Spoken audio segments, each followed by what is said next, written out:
Hello, my name is Joanne Powell-Coffman. I'm a Pulse Fellow and I'm a Professor and Associate Dean at Iowa State University. Before we get started on the 3 visioning modules, let's take a moment to reflect on the process and the roles of the ambassador team.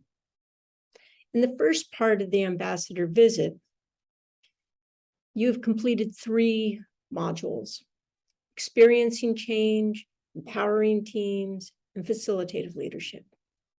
These first 3 modules teach or help to bring to front of mind skills and practices that will be especially important for the visioning process.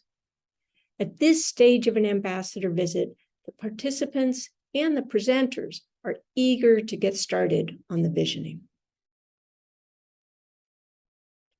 As you go through these next 3 modules, most of the time will be dedicated to small group work. In those small groups, the departmental faculty will be going through cycles of divergent and convergent thinking. That is, first, brainstorming and putting all the good ideas on the table without judgment. Then coalescing those ideas and prioritizing them for moving forward. The slide presentations help to structure the process, and they set the stage for successful visioning, prioritizing, and planning. As an ambassador, it's really helpful to read the notes that accompany the slides.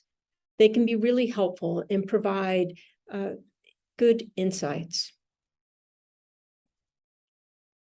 In an ideal world, as you go through these next 3 modules, the department teams would work in small groups, and they will be attentive in those groups to facilitative leadership skills and the visioning process.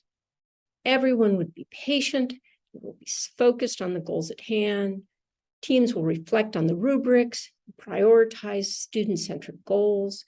They will focus on addressing barriers that they mostly own.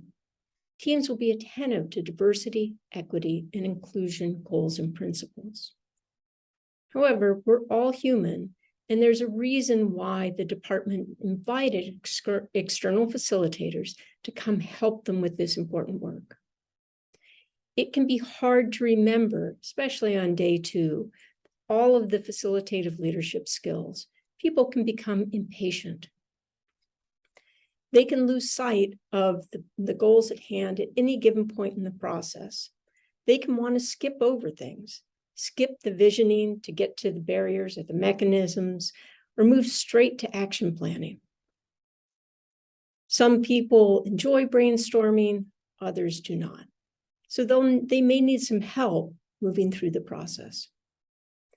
Sometimes teams get distracted on those goals or there's barriers that they don't really have control over, like how their administrators behave or how much money is in the bank.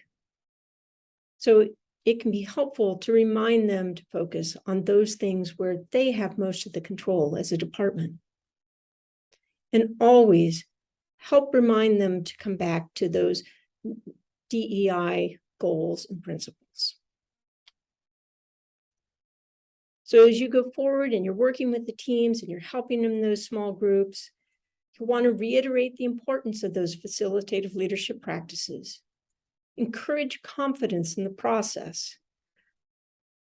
They may need a little encouragement to believe that they're really going to get to an action plan at the end. And assure them that while some things may have to be put in the parking lot and time requires that they prioritize and focus on 2 to 3 goals, all of these ideas are going to be transcribed, and there will be additional time for them to plan in the years to come.